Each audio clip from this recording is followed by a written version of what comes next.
My ex used to record me stuttering at her family dinners, get it out, Warren, and send the videos to her friends. So when I drained the joint account and disappeared, I didn't leave a note. Just the keys. I always hated speaking in front of people. I mean, I could hold a conversation just fine, but the moment too many eyes were on me, something in my brain just short-circuited. Still, I thought maybe I could get through this one. It was just Lisa's family, after all. Just dinner. Just a quick toast. My name is Warren. I'm 34.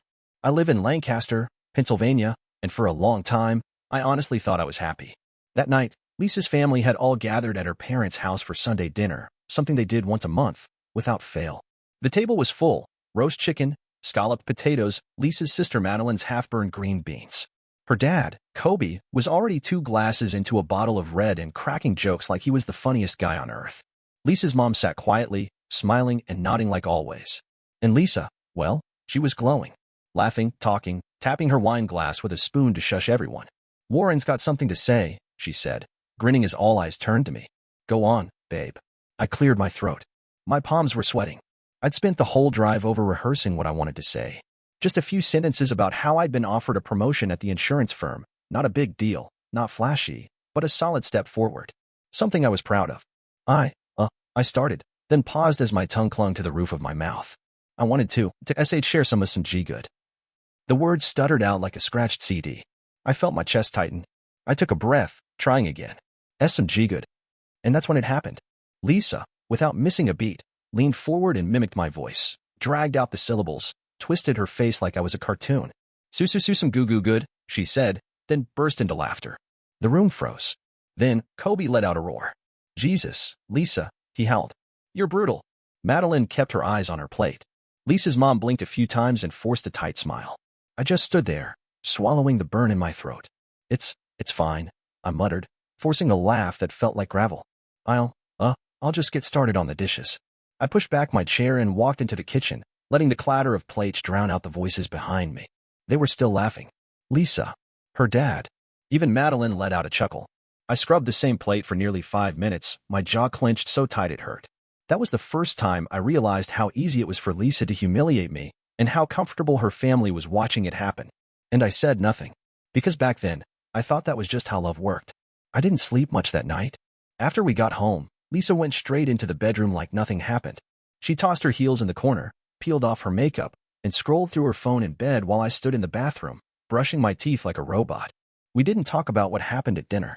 Not one word. But I couldn't stop thinking about it. Her voice, the way she twisted mine into a joke. The way Kobe laughed like it was the best thing he'd heard all year. The silence from Madeline. The whole ride home. My head was spinning, but I didn't say anything. I just drove.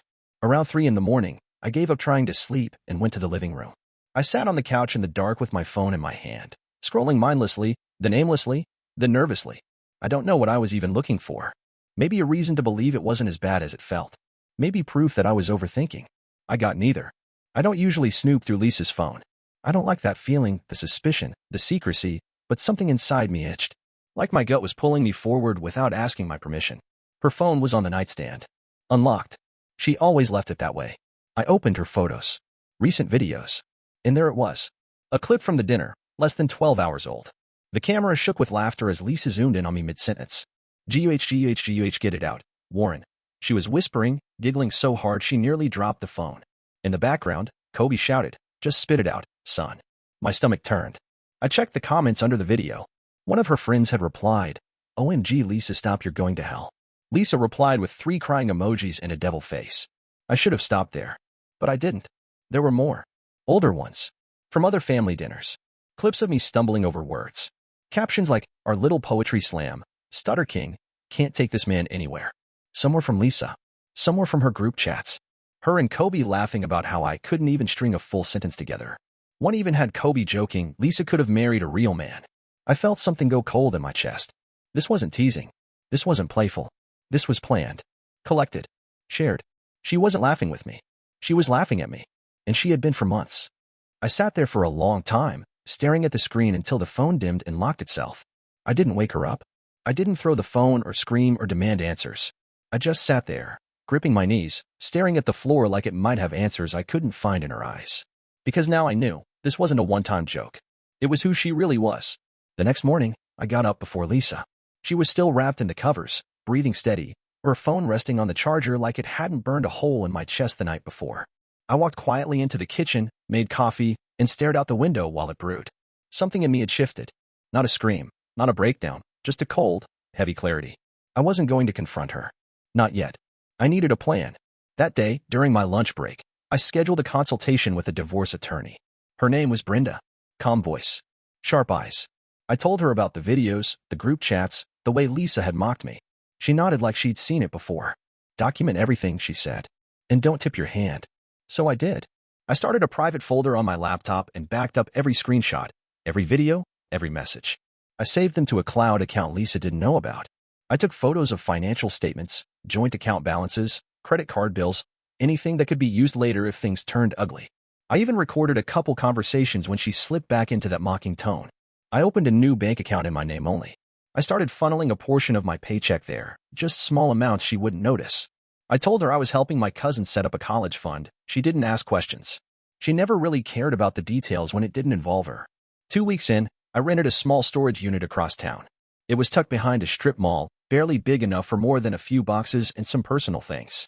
Every few days, I'd take a detour after work and drop off a small load, tax documents, childhood keepsakes, my late mother's jewelry, my laptop backup drive. I even packed up my high school yearbooks and my father's old army jacket. Things that mattered. Things I didn't want to leave behind.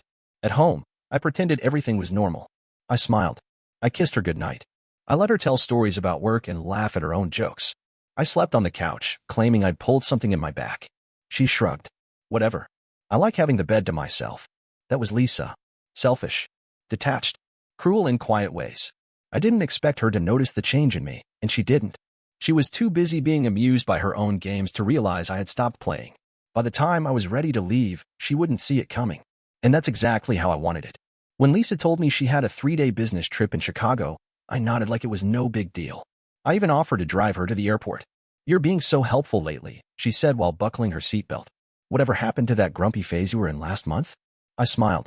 Just trying to be a better husband. She leaned over and kissed my cheek. Keep it up. After I dropped her off, I pulled into a gas station and just sat there for a few minutes with the engine running. My hands gripped the steering wheel so tight they hurt. Then I turned the car around and headed home. It was time. I had planned this moment down to the hour. The lease on our apartment wasn't going to be renewed. I confirmed it in writing with the property manager. I had already filled out change of address forms, rerouted my mail to a P.O. box, and set up utilities in my new place across town. I called up 2 friends from work, Paul and Raymond, guys I trusted who didn't ask too many questions. They showed up with coffee and empty boxes. You sure about this? Paul asked. Absolutely. We packed fast. I knew exactly what was mine. I had a list. Every item I'd purchased, every gift from family, every inherited thing that Lisa hadn't touched, it all went. I didn't take anything that could cause drama. I left the couch, the TV, the kitchen where we bought together. I wasn't here to split hairs. By sundown, my side of the apartment was empty. I left her clothes in the closet, her framed pictures, her perfume bottles on the bathroom counter. It looked like half a life had been erased, cleanly, silently. On the dining table, I placed a single sheet of paper. No emotions, no memories, no long explanations. Lisa. By the time you read this, I'll be gone. I've filed for divorce. You'll be contacted by my attorney within the week. Please don't contact me directly. All communication can go through legal channels. Warren. Next to it, I placed her key and the spare car fob. I'd already transferred the money from our joint accounts, everything I was legally entitled to. The rest was hers. Let her figure out what to do with it. I took one last walk through the apartment. The bedroom still smelled like her perfume. The kitchen still had the dishes we'd shared 1,000 quiet dinners over. It was weird. I didn't feel sad. Just still. I turned out the lights and locked the door behind me. No tears. No regrets. Just the sound of my own footsteps on the stairs, heading toward the life I should have chosen years ago. Lisa got back on a Thursday. I knew because my phone started vibrating nonstop that afternoon while I was unpacking boxes in my new apartment. Bare walls, a mattress on the floor, mismatched plates in the kitchen, but it felt more like home than anywhere I'd lived in years. The first text from her came at 2:18 p.m. Lisa, what the actual hell, Warren? Then another. Lisa, are you kidding me? Where is everything? By the time I finished reading those, 5 more came in rapid-fire bursts, each one angrier than the last. Then came the calls. Voicemail after voicemail. You blindsided me. You had no right to touch our money. You think this is funny? You're gonna regret this, Warren. I didn't respond. Not to the texts, not to the voicemails. I left my phone on silent and went back to sorting dishes. Around 4 p.m., the messages changed tone. Lisa, we can talk about this. Maybe we rushed into this whole marriage thing. Let's just meet. Please. Lisa, I'm serious. Don't do this. Then came the calls from her dad. Kobe, Warren, you better call me back or I swear, I'll make sure everyone knows what kind of coward you are. Taking the money and running? That's theft, son. You want me to call the police? I almost laughed at that one. The man who once laughed in my face while his daughter mocked my stutter was now trying to lecture me about ethics. I didn't answer him either. Then came a text from Madeline, Lisa's sister. Madeline, hey, I don't know everything, but Lisa's freaking out. Can we talk? That one gave me pause.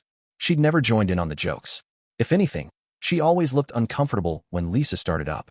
But I didn't know her anything either, so I let it sit unread. By Friday, Lisa had tried emailing me. She forwarded our wedding photos, attached old messages, and wrote a long, rambling paragraph about how we used to be so in love. Then ended it with, I deserve to know why you did this. I closed the laptop. I didn't know her closure. Not after what she'd done. Not after what she'd said behind my back for months. That weekend, I bought a new coffee table, hung up a framed poster I'd always liked but she thought was too childish, and finally exhaled. The air in the apartment felt different. Lighter. Quieter. No one was laughing at me here. No one was waiting for me to mess up a sentence so they could turn it into a joke. For the first time in years, I could breathe without holding my tongue. And I wasn't going back. It started with a rumor, just a passing comment from someone in finance during a Friday team call. Anyone else notice the duplicate travel expenses from last quarter? I wasn't paying attention at first. I was too busy adjusting to the quiet, stable rhythm of life in my new place. I had my own coffee in the mornings. I was sleeping through the night again. But when they mentioned the marketing department, and then Lisa's name, my ears perked up. I didn't say anything right away. I wasn't trying to get involved. But the thing is, I'd seen some of those receipts before. One night, maybe 6 months ago, Lisa had asked me to help her reconcile her expense report. She was irritated, muttering about being behind and needing to tweak a few things to make the numbers work. I hadn't thought much of it at the time. Just her usual frantic, late-night scramble. But now it looked different. I opened my personal files, the ones I'd backed up before leaving. And sure enough, there they were. A few scanned copies of her old expense sheets and email threads she'd forwarded asking for help, double-checking her math. I didn't want to get involved, but I also wasn't going to lie to protect her. So I forwarded the documents to our company's internal audit team with a short note. These may be related to your inquiry. That was all. No drama. No accusations. Just facts. I didn't hear much after that. Corporate investigations are like that. Quiet, clinical, slow. But a few weeks later, word started to spread. Lisa had been placed on administrative leave. By the end of the month, she was suspended. A week later, she was terminated for violations of company policy. They didn't say more than that. But people talk. I didn't have to ask for details. The funny part was, Lisa must have assumed I'd orchestrated the whole thing. She sent one last message to my lawyer. Not to me, accusing me of dragging her through the mud out of spite. But I hadn't done anything beyond handing over the truth. Her downfall had nothing to do with me. She'd built that house of cards all on her own. I just didn't stop the wind from knocking it over. Meanwhile, the divorce process finally picked up speed. Paperwork flew back and forth between attorneys. Property agreements. Account settlements. No-fault claims. Each document that landed in my inbox was one step closer to freedom. I wasn't celebrating. I wasn't even angry anymore. I was just tired. But underneath all that weariness, a quiet kind of relief had started to grow. Because the storm had passed, and I was still standing. It had been 6 months since I left. 6 quiet, steady months of rebuilding. I'd moved into a better apartment. Started therapy. Stopped jumping at every notification on my phone. I still had rough days, sure. But the difference now was I didn't wake up dreading what fresh humiliation might be waiting for me in my own home.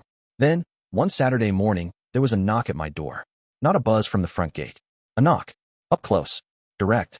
I opened the door slowly, and there she was. Lisa. She looked nothing like the woman I remembered. Her hair was pulled back in a messy bun, dark circles under her eyes, her hands wringing a tissue that she hadn't even used. She wasn't wearing makeup, which was rare for her. She always used to say she wouldn't even take out the trash without eyeliner. Hey, she said softly. I didn't respond. Just leaned against the doorframe and waited. Can we talk? She asked. I crossed my arms. Say what you came to say. She stepped back slightly, caught off guard by the tone. I've been in therapy, she started. Trying to work through stuff. My behavior. My past. Everything. Still, I said nothing. I know what I did to you was wrong. Warren, she continued, voice shaking a little. I didn't realize how cruel I was being. I thought it was just teasing. I didn't think it affected you like that. I blinked slowly. You mocked my stutter in front of your entire family. I know, she whispered, eyes welling. And I'm sorry. I let the silence stretch. You only realized you were cruel after your life fell apart, I said. You didn't come to apologize when I was washing dishes in the kitchen while your father laughed at me, or when you recorded those videos, or when you shared them with your friends. I was messed up, Warren. I thought it was harmless. She was crying now. I've lost everything. My job, my reputation, you. I shook my head slowly. No, Lisa, you didn't lose me. You threw me away. That stopped her. I stepped forward. Not yelling, just clear, strong. You stood in front of people who claimed to love me and laughed at the one thing I was most self-conscious about. You watched me shrink into silence and thought it was funny. You didn't care what it did to me until you had to face consequences. She blinked hard, wiping at her cheek. I'm just trying to make it right. You can't. I turned, walked back toward the door, then paused. You were right about one thing, I said over my shoulder. There's only one real man in this story. Then I closed the door. I didn't slam it. I didn't lock it in anger. I just closed it. And that was the end of it.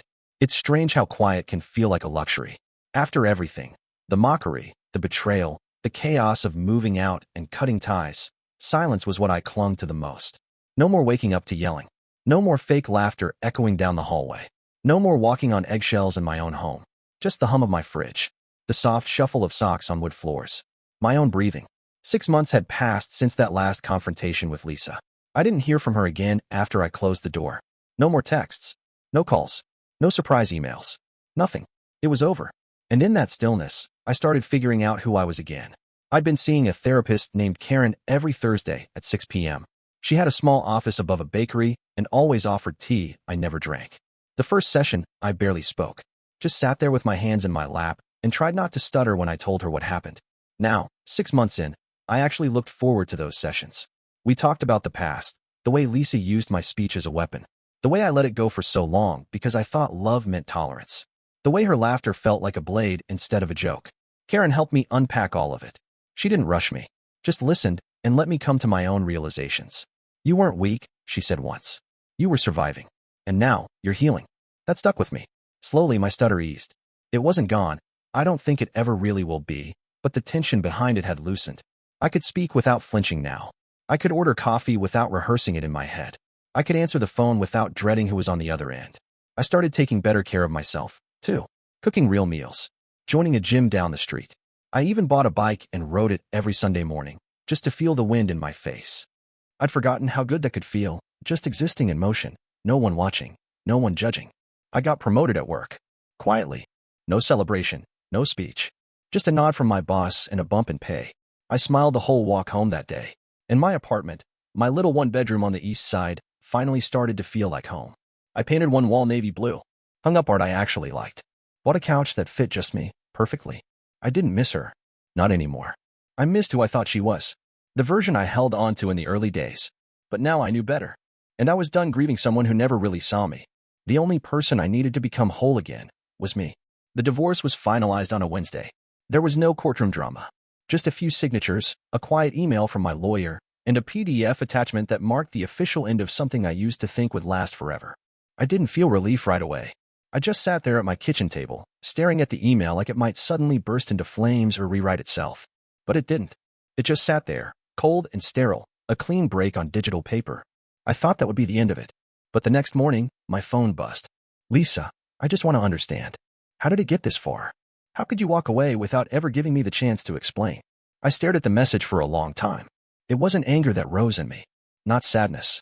Just clarity, the kind that comes after too many months of silence and reflection. I wasn't confused anymore. I didn't need anything from her. Not closure. Not apologies. Nothing. Still, I typed back. Me. You had months to explain. But the only time you showed remorse was after you lost everything. That's not growth. That's damage control. You didn't want to fix things, you wanted to reset them. To go back to when I tolerated the humiliation and called it love. I'm not going back. And I don't owe you anything. This conversation ends here. I read the message twice before I hit send. No edits. No filters. For once, I didn't second-guess myself. And I didn't stutter, not in my head, not in my fingers. A few minutes later, she replied. Lisa, wow. Cold. I didn't respond. She was right in one way. I was colder now. Not cruel. Not numb. Just done. I walked out onto my small balcony with a cup of coffee and watched the morning traffic pass by, ordinary and beautiful in its rhythm. A bus hissed to a stop. A dog barked. Somewhere, someone laughed. And none of it had anything to do with her. She was a closed chapter, the kind you don't reread, even if the cover looks nice from the shelf. There was no rage left. No heartbreak. Just distance. And peace. I'd spent too many years thinking that love meant endurance. That being chosen meant being ridiculed in private, then smiled at in public. But now, I knew better. The final goodbye wasn't something loud or cinematic. It wasn't a scream or a broken plate. It was a simple message sent from a quiet room, followed by the kind of silence I could live with. And that, finally, was enough.